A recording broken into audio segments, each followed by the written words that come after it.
Nous sommes souvent confrontés à des choix et à des situations que nous tentent à aller à la contre à ce que nous croyons, à ce que nous pensons que c'est très important pour nous. Et des fois, nous avons des choix au devant de nous qui nous tentent vraiment à oublier nos valeurs. Aujourd'hui, nous allons parler des valeurs, leur influence sur les développements personnels et comment grandir sans pour autant trahir ces valeurs.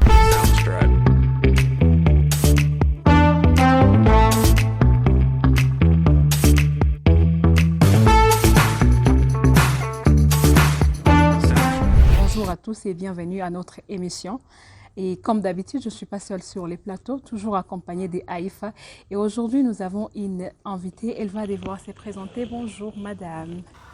Bonjour Inès. Ça va? Ça va. Merci beaucoup d'avoir répondu présent à notre invitation. Tout le plaisir est pour moi. Merci beaucoup. Une présentation vite fait. Je m'appelle Mélissa Chiza, je suis juriste et je travaille dans une agence d'organisation d'événements. Merci beaucoup, Mélissa. Alors, comme je t'ai en train de dire, nous voulons parler des valeurs. Ce qui est sûr, nous avons tous nos valeurs. En fait, je sais pas, même les personnes qui ont l'air d'être un peu, si je peux dire, bizarres, ils ont quelque chose. Il y a toujours cette petite chose, tu sais, moi je fais pas ça. Tu vois? Alors, mais deux fois, on est tenté vraiment, peut-être, je ne sais pas pourquoi on va parler peut-être de ça. On est vraiment tenté des fois d'oublier nos valeurs. Des fois, on se retrouve en train de faire des choses et après on se dit comment est-ce que je fais ça. Je me suis retrouvée dans ça. Et je pense que souvent c'est par manque de connaissances, des fois. Bibliquement par là, mon peuple périt par manque de connaissances. Alors, Mélissa, quelle est l'importance de connaître ses valeurs? L'importance de connaître ses valeurs et les clarifier en fait. Je pense qu'il est important de connaître ses valeurs pour savoir quelles sont nos limites. Quand on connaît ses limites, facilement on ne peut pas faire ça parce qu'on dit que la vie elle est faite de choix. Et quand on fait un choix, on fait un renoncement. Quand on fait le choix de suivre ce chemin, on renonce à l'autre chemin. Alors quand on connaît ces limites-là,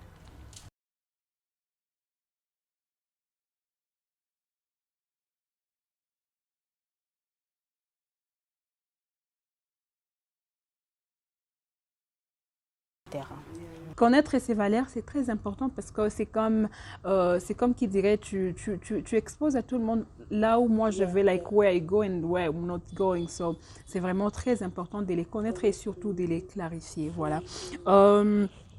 Alors, voilà, on connaît ses valeurs. Deux fois, souvent, pour les personnes qui réfléchissent, normalement, hein, on sait, je sais, c'est quoi mes valeurs.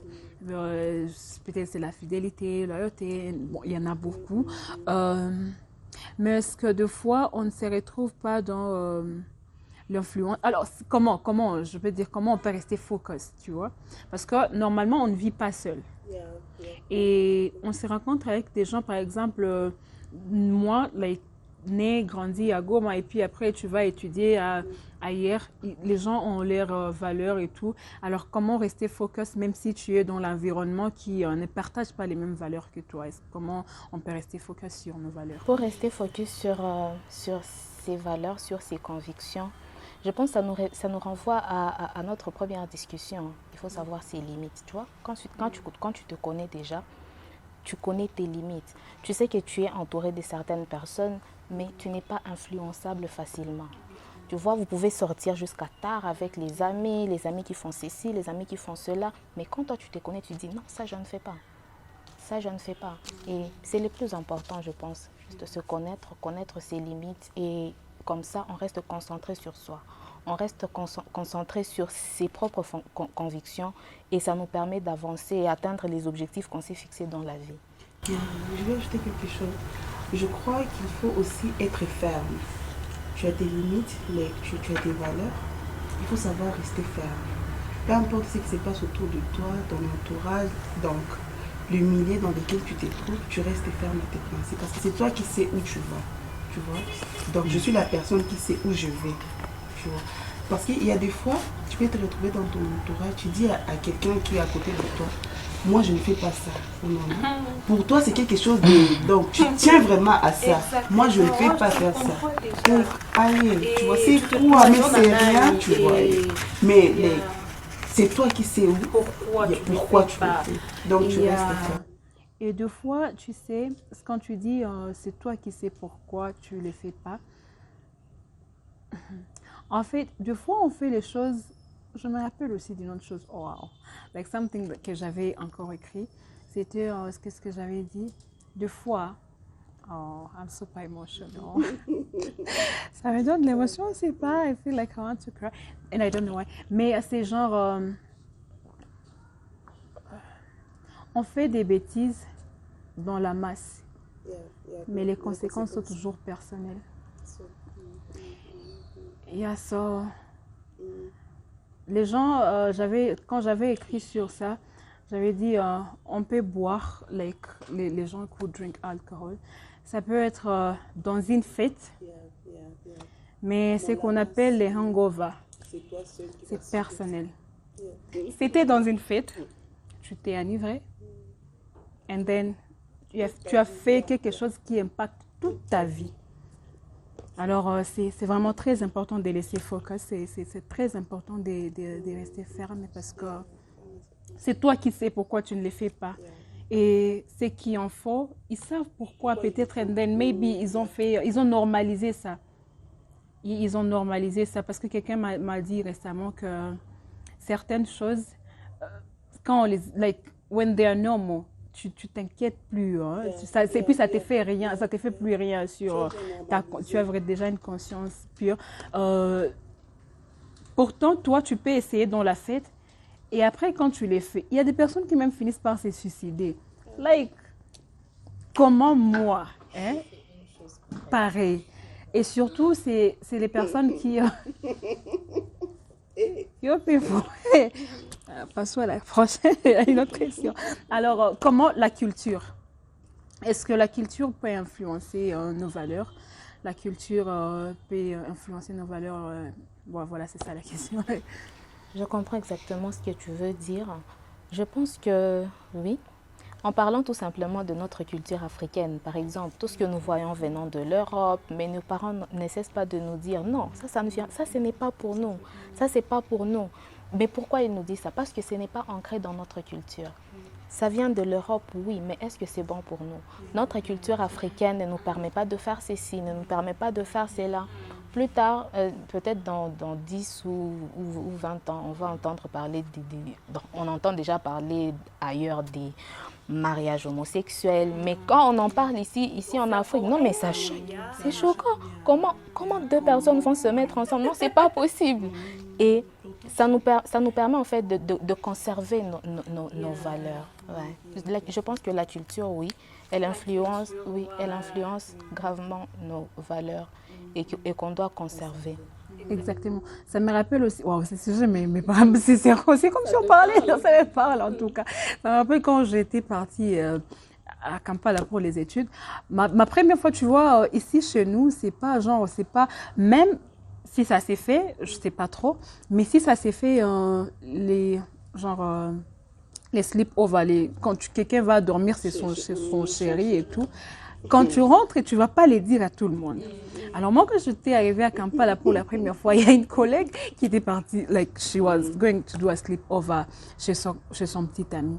Et les matins, je lui demande, mais j'étais venue te chercher chez toi, tu étais, on m'a dit, oh, j'étais chez elle. I was like, ok. Et elle a dit, tu vois, pour nous, notre culture, I'm like, comment je peux les dire, tu vois, tu es choquée, mais là-bas, c'est genre normal.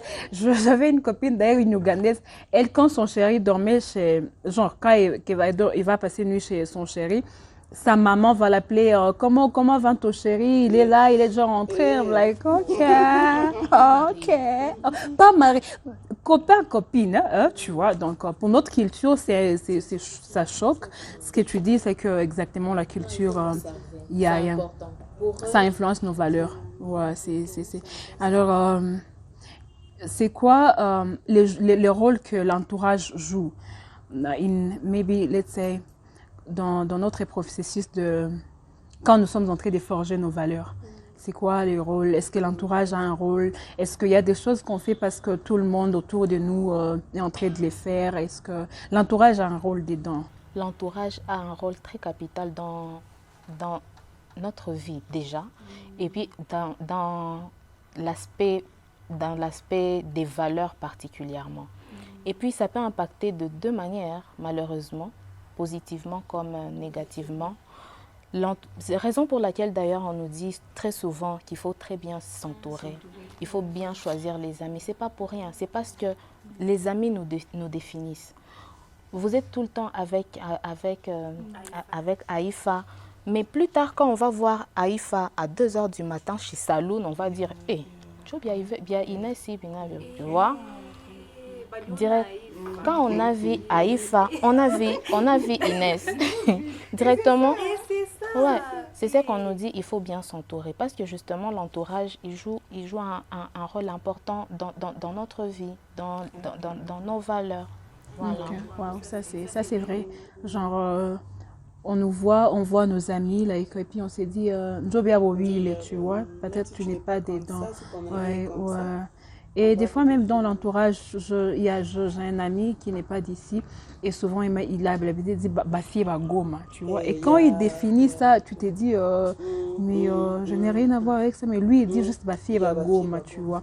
Alors, les filles de l'Est, et puis, donc il y a des choses qu'on attribue au groupe, tu vois, société et tout. Waouh. Alors, une dernière question, c'est. Comment on peut rester focus sur nos valeurs, peu importe l'influence ou soit la pression de la société. Parce que quand on parle des valeurs et tout, ce sont des choses que, c'est qui, what we hold on. Et deux fois, la société, ce que Aïfa était en train de dire,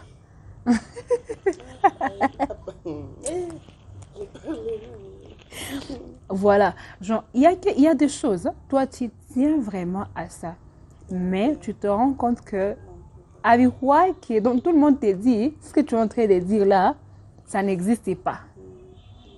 Ce que tu es en train de dire là, tu ne trouveras pas. Bon, voilà comment on peut rester focus. Si on veut vraiment tenir, mais tu trouves qu'autour de toi, en tout cas, ça passe pas. Je pense que la solution la plus simple, c'est de changer de chemin. Parce que c'est possible. Tu as emprunté un tel chemin, mais tu vois que tu n'avances pas. Tu n'avances pas, mais tu peux te décider plus tard. Mais là, je vais où? Je ne comprends pas. Là, je suis en train de me détourner de mes propres valeurs. Non, mais ce n'est pas possible. Tu t'es dit, non, j'arrête ça. C'est très pratique d'ailleurs. On est là, on commence une amitié. Et puis plus tard, on se rend compte que non, c'est une personne qui ne partage pas mes convictions, mes idéaux, non, on ne va pas dans un même chemin. Non, et puis facilement, on peut se dire non. Soit tu t'étais, tu restes dans ton coin, et c'est tout. Moi, je pense que c'est très facile. Quand on voit aujourd'hui notre jeunesse, moi, franchement, j'ai peur de notre progéniture. Parce que quand on voit les jeunes garçons, par exemple, parce que les jeunes filles aussi ont leur histoire. Quand on voit les jeunes garçons aujourd'hui, on s'est dit, il n'y a aucun garçon qui peut être responsable dans les générations futures. Aucun. Mais malheureusement, ça va être des pères demain. On va faire comment? Quelle éducation ils vont donner à nos enfants? Lentement. Là, tu t'y dis bien. Par exemple, quand on voit les jeunes garçons et tout, ils vont nous pardonner à tout à généraliser, mais c'est un exemple. Alors, dis-moi, par exemple, j'ai mes propres valeurs. Tu vois, je tiens vraiment à ça. Tu parles déjà des jeunes garçons et tout. Je suis une jeune fille. Demain, après-demain, je vais me marier. Et que mes valeurs, mais si pas tes garçons, tu as partagé ma valeur. Ça n'y est de wapi. Tu vois, Inès, on est malheureusement dans une société, dès le départ, on nous a appris que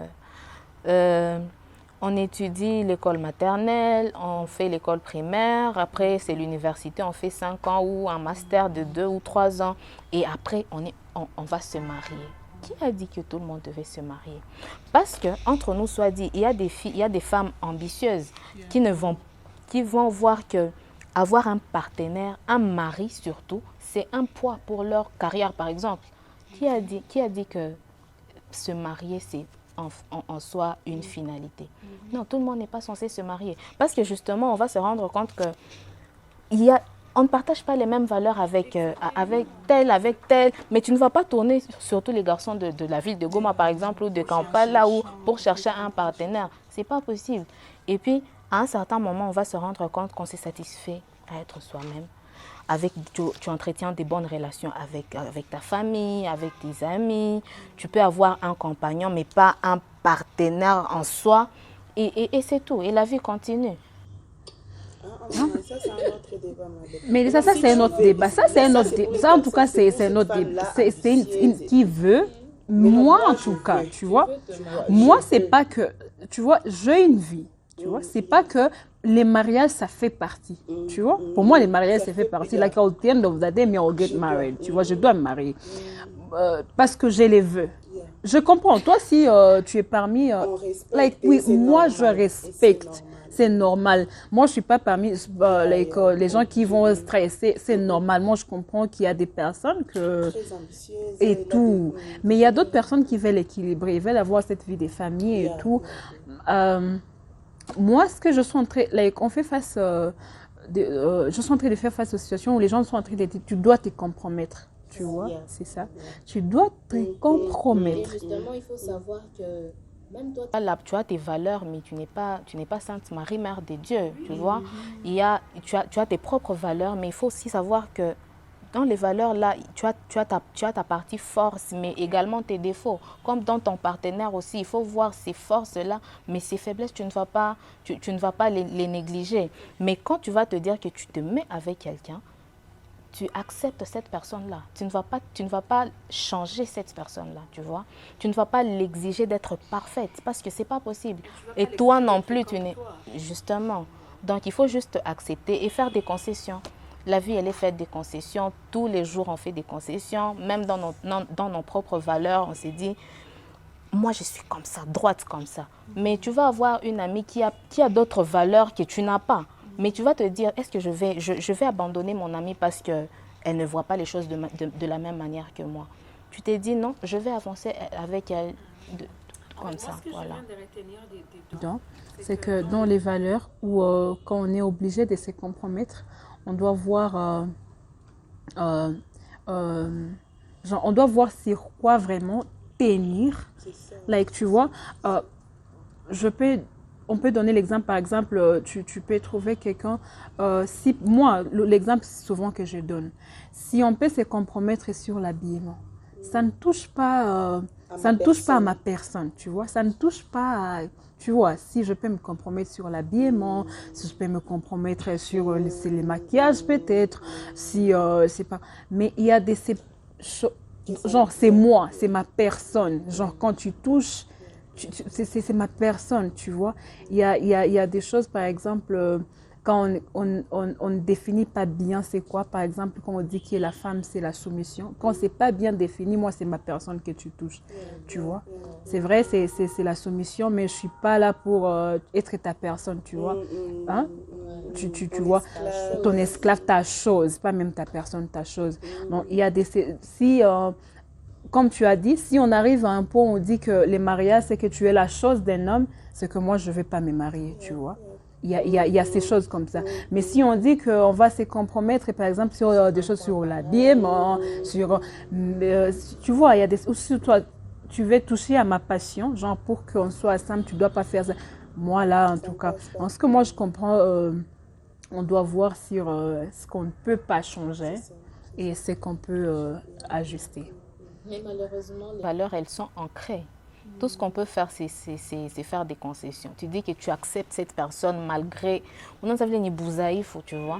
Tu acceptes cette personne malgré son handicap là. C'est tout. Parce que là, on est en train de parler des choses vraiment superficielles comme l'habillement, comme le maquillage. Mais attention, ça, ce ne sont pas des valeurs. Quand on parle de valeurs, on voit l'intégrité, l'honnêteté. Moi, par exemple, j'ai vraiment vécu une expérience, pas personnellement, mais d'une personne qui est vraiment proche. C'est une dame qui était obligée de divorcer de son mari, tout simplement parce que plus tard, elle s'était rendue compte que ce n'était pas quelqu'un qui partageait ses valeurs.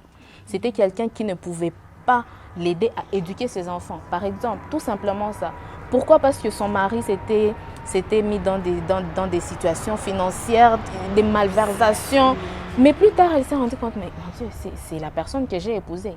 Et c'était ça, les nœuds de leur discorde jusqu'au divorce. En fait, ouais, quand tu parlais des valeurs, quand on parlait de choses superficielles, c'est ça. Je disais qu'on peut se compromettre sur des choses qui sont un peu superficielles. Mais tu vois, par exemple, si toi, tu tiens à la fidélité, let's say, tu vas pas épouser un musulman pour lui. Déjà, sa religion lui permet d'en avoir 4. Tu vois, tu vas pas épouser un musulman. Donc, voilà, si ce sont des choses... Il y a des choses pour lesquelles on ne transige pas. Exactement, on ne touche pas, tu vois. Wow. Ça, c'est très bien. Le sujet m'a beaucoup touchée. Je crois qu'on va revenir sur ça. Merci beaucoup pour votre contribution, Mélissa. Nous sommes vraiment contentes de t'avoir ici. Je t'en prie, Inès. C'était un plaisir pour moi de partager ça avec vous. Ok. Voilà, nous sommes donc à la fin de notre émission. Nous étions en train de parler des valeurs. Comment grandir sans pour autant se détourner de ces valeurs. J'espère que vous avez juste appris comme moi. Merci beaucoup d'avoir suivi et à très bientôt pour les prochains numéros.